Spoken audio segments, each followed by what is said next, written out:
Assalamualaikum warahmatullahi wabarakatuh. Selamat sore. Kali ini kita akan bahas mengenai tipe data list dan tuple.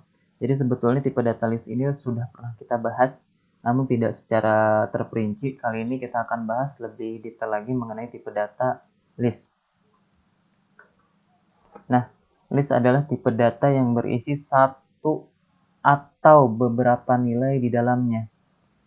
Nilai ini sering juga disebut item, elemen, atau anggota list. List dibuat dengan menempatkan semua item di dalam tanda kurung, dipisahkan oleh tanda koma. Anggota list bisa berisi satu tipe data atau campuran. Maksudnya gimana? Kita lihat. Ini contohnya. List kosong. Ini kayak gini sudah bisa dikatakan tipe data list walaupun isinya kosong. Ini variabel, ini bagian dari tipe data list itu sendiri. Lalu ada list berisi integer. Ini tipe datanya, ini isinya, isi datanya. Gitu ya. Isi datanya di sini 1 sampai 5. Berhubung tidak dikasih kutip, maka dia dikatakan tipe datanya integer. Lalu satu lagi di sini berisi tipe data campuran. Jadi di dalam list ini bisa berisi tipe datanya beda-beda. Contohnya di sini ada integer. Ini integer ini 1 ya. Ada float dan yang satu lagi ada string. Oke, lanjut. Di sini list kita bisa mengakses anggota list dari range tertentu dengan menggunakan operator titik 2. Akan lebih mudah bila kita memahami indeks dengan baik. Perhatikan gambar berikut ini. Nah, ini adalah indeks.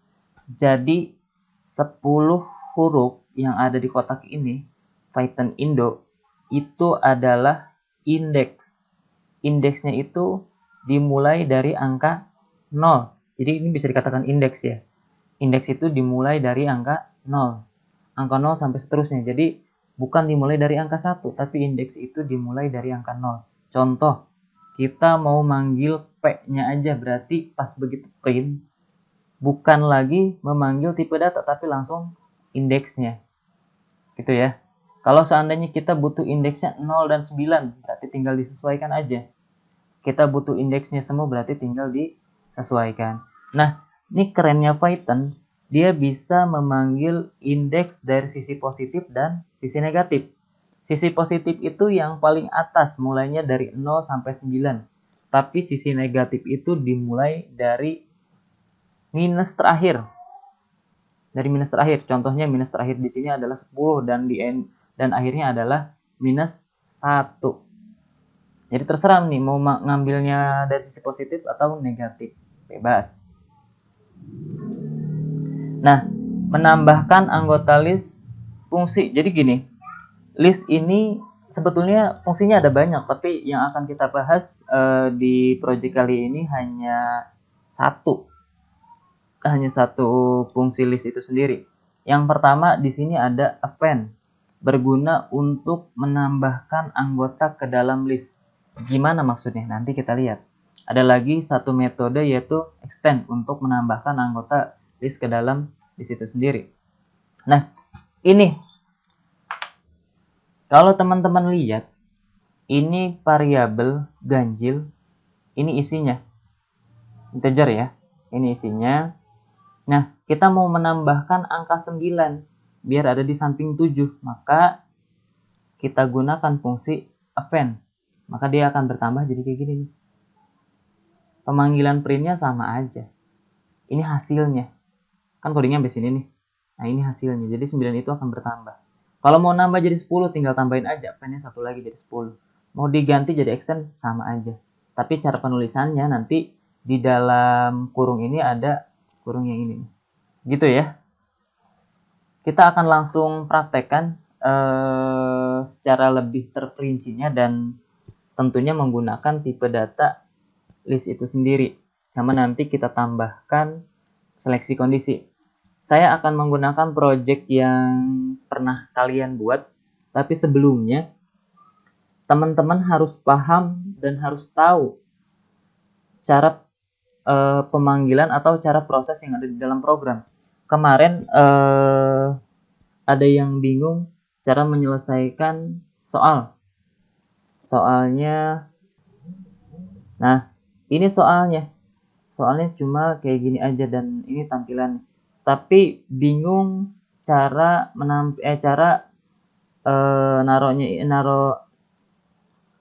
cara membuat perhitungan total nilainya. Jadi gini, kalau teman-teman lihat, program itu intinya input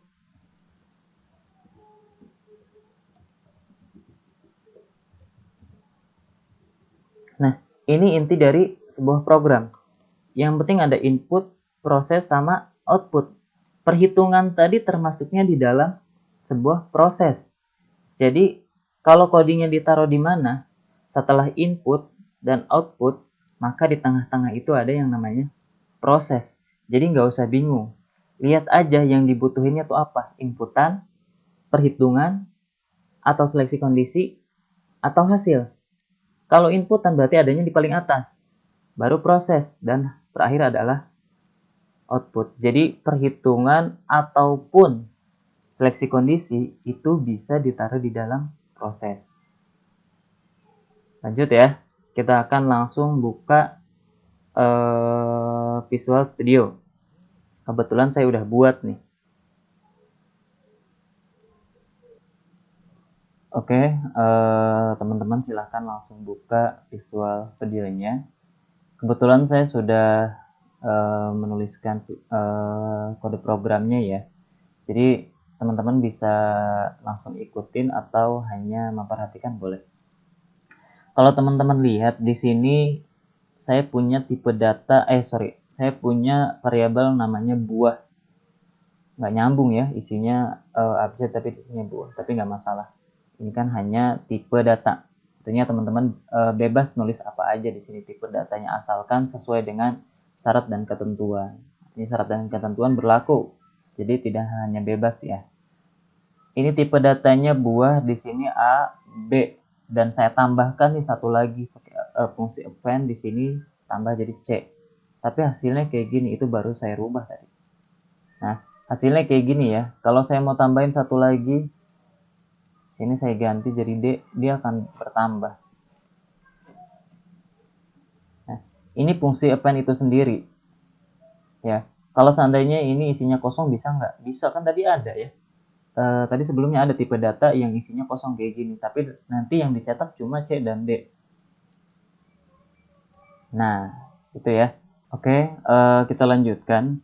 Kalau tadi hasilnya di sini A sampai D, karena ini AB dan append-nya 2 kali.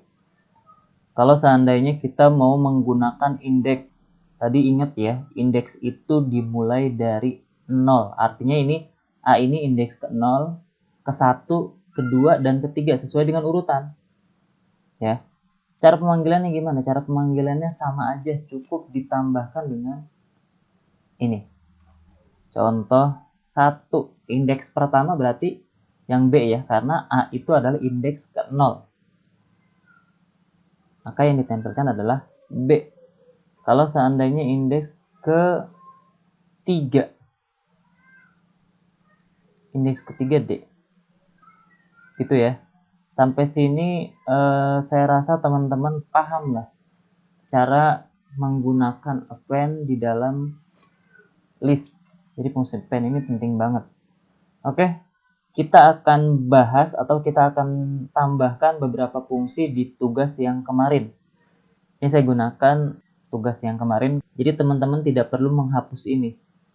Kita tinggal tambahin aja nih yang tadi saya bilang.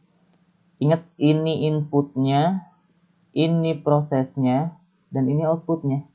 Jadi nggak usah bingung ya untuk naruh ininya nih, prosesnya ada di mana. Gitu. Artinya input, proses, output. Seandainya nanti setelah output ada proses lagi, berarti tinggal disesuaikan aja dengan kebutuhan. Itu ya. Oke, kita langsung Visual Studio. Oke, kalau kemarin kita pakai fungsi for, di sini kita akan gunakan fungsi while. Sama-sama perulangan juga sebetulnya.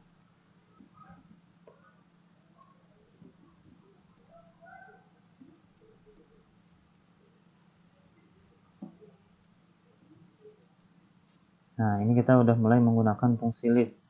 Jangan lupa dikasih sama dengan, biar nggak salah. Ini ingat ya, ini cara penulisan dari penggunaan while itu sendiri.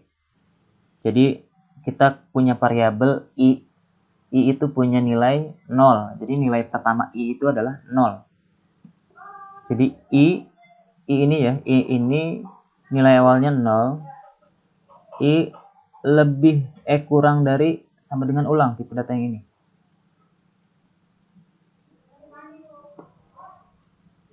Sorry.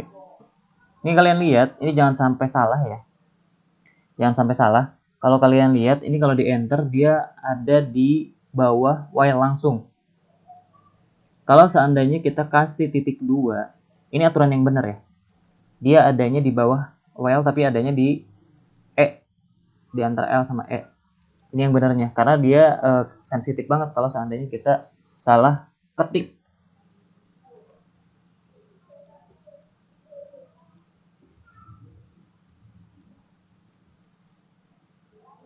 Nah, ini kenapa I plus 1, karena I-nya udah mulai berulang ya di data pertama yang ini. Jadi I-nya langsung punya nilai 1 nanti.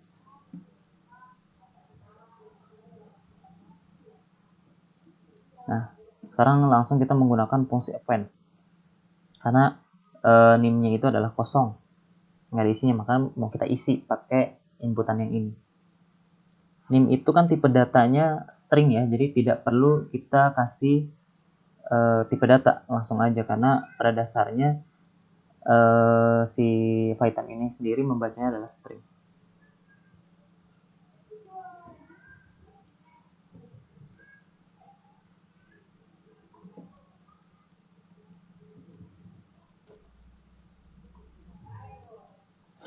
Nah, itu tambahin dulu nih. Di sini nim nama, satu lagi nilai absen ya nantinya ya. Absen.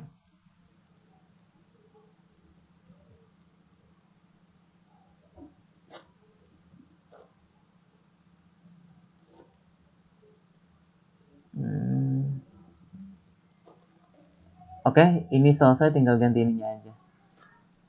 Nama terus absen. Oke, jangan lupa absen ini kan nilai ya, nilai itu akan kita hitung, makanya perlu kita kasih tipe data integer kurang perawalnya setelah ini. Nah, ini udah selesai. Next kita buat seleksi kondisi.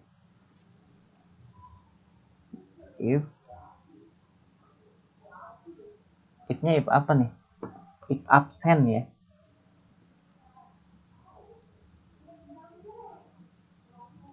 Nah, ini menarik nih. Nah, kalau kalian lihat di sini if absen, jika nilai absen ya, jika nilai absen lebih dari 90, nah di sini ada tipe data list nih. Tapi kalau yang lain kan kosong. Nah, di sini kita kasih tipe data i. Kenapa kita kasih tipe data i? Karena yang akan berulang. Nah, i ini kan nanti ngikutin nih, sama kayak ini. Kasih tipe data pertama. Karena kita mau buat list, jadi nggak nampilinnya nggak kayak tugas yang kemarin. Kalau yang tugas yang kemarin itu ditampilinnya dua kayak gini ya, dua kali output. Ini akan kita jadikan satu kali output, jadi ada dua baris gitu. Oke, lanjut lagi.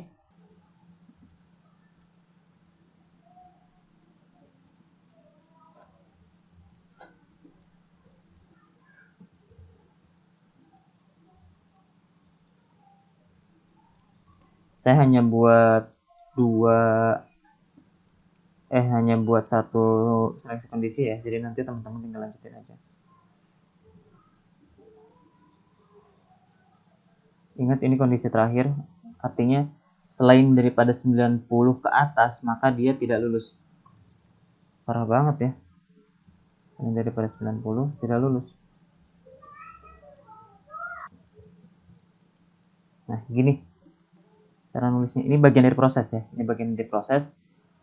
Seandainya nanti dikasih perhitungan di sini kayak yang ini nih, nah kayak yang sebelumnya, seandainya dikasih perhitungan ini tinggal tambahin aja, tinggal ditambahkan, nanti sesuai dengan kebutuhan yang akan ditampilin itu apa, yang akan dijadikan parameter dia lulus atau tidaknya. Bisa jadi kayak gini, coba copy paste yang bagian ini ya, saya coba copy paste bagian ini, nanti tipe datanya tinggal variabel tinggal teman-teman sesuaikan. Nah bisa kayak gini, berarti yang kita kan dapat nilai akhirnya adalah total nilai. Nah total nilai itu bisa kita taruh sini, jadi sebagai bahan perbandingan dia lulus atau tidak. Atau mau ditambahkan grade lagi, satu lagi, tinggal tambahin aja di sini grade, jangan lupa didaftarin di sini nih, itu ya, karena ini akan berulang. Tapi untuk sementara sebagai contoh tidak saya tambahkan, jadi teman-teman yang nambahin, tapi udah saya kasih tahu caranya. Nah ini kan baru input dan proses, outputnya belum, maka kita tambahkan I sama dengan I plus 1. Nah, baru print. Ini nanti tampilannya teman-teman sesuaikan ya, kalau masih acak-acakan tinggal dirapiin aja. Buka, harusnya masukin tutup dulu, gini ya.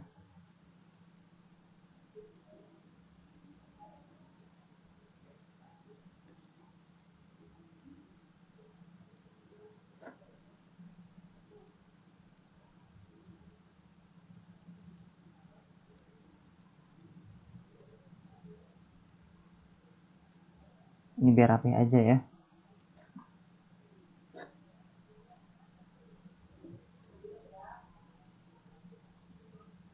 Nah, selanjutnya di sini kita akan menampilkan, ini tampilannya nanti disesuaikan dengan kebutuhan ya. Jangan disamain kayak punya saya, karena ini hanya contoh.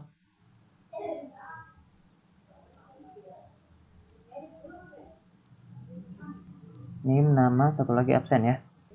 Ini udah selesai. Kita copy paste aja nih yang atas biar nggak usah ngetik lagi. Nah selanjutnya ini kan udah selesai nih. Ini udah selesai. Nah kita lanjut buat perulangan lagi untuk menampilkan datanya. Ini sekali lagi ini tipe data. Kalau yang ini ngikutin yang atas ya.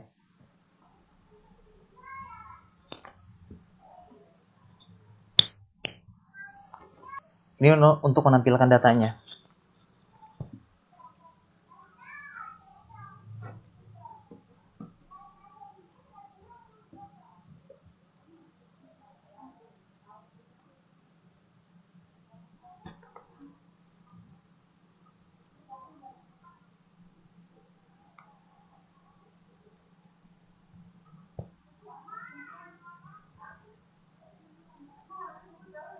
Nah, sekali lagi perulangannya itu kita tambahkan di sini, berarti mau menampilkan data yang kedua.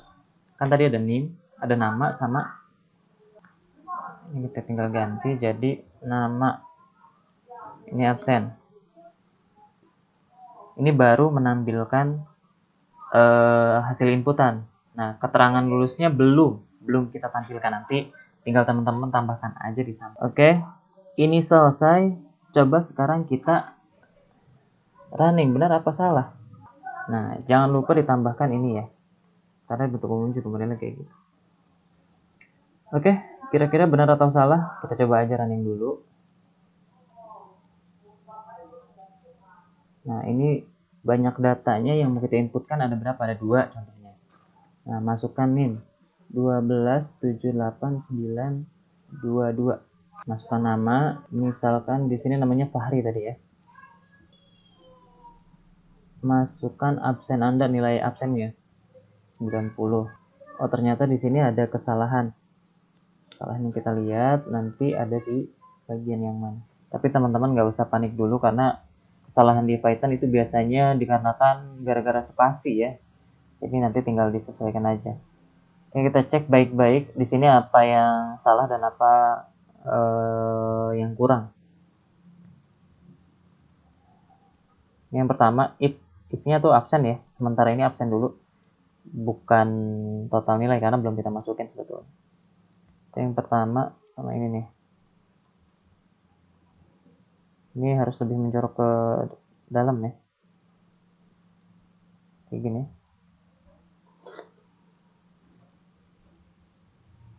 Lagi koma. Kira-kira ada lagi atau enggak ya? Kita coba lihat lagi. Inputannya itu adalah NIM, nama, absen, dan keterangan.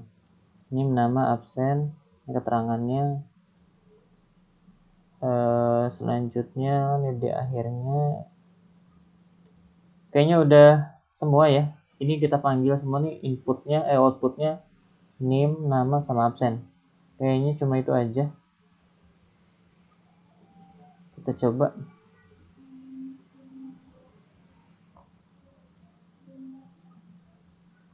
Oke, sorry. Jadi dia setelah running, kan tadi yang sebelumnya error.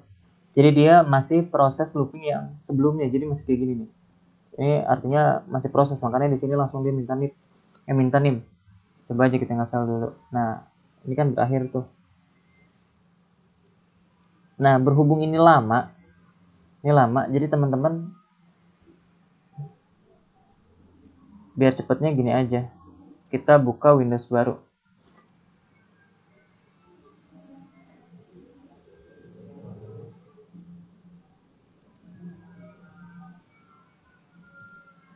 Jadi ngatasin hal yang tadi nggak usah diambil pusing ya. Kita coba. Nah, masukin banyak data. Ini ingat paling bawah itu data pertama. Ini data pertama 12900. Nama Fahri. Nilai absennya 90. Nah, kalau benar itu dia langsung data kedua. Kalau tadi kan masih data pertama dan nggak selesai. Karena proses di sininya salah nih. Proses di seleksi kondisinya. Nah, masukkan NIM yang kedua 12800. Namanya Fauzi 90. Nah, hasil di akhirnya kayak gini. Tinggal teman-teman sesuaikan aja kebutuhannya. Nanti spasinya diatur lagi sesuai dengan kolom yang ini. Contohnya itu aja. Nanti selebihnya akan saya tambahkan. Sebagai tugas. Gitu ya. Oke, itu aja. Mudah-mudahan bermanfaat. Sekian, terima kasih. Wassalamualaikum warahmatullahi wabarakatuh.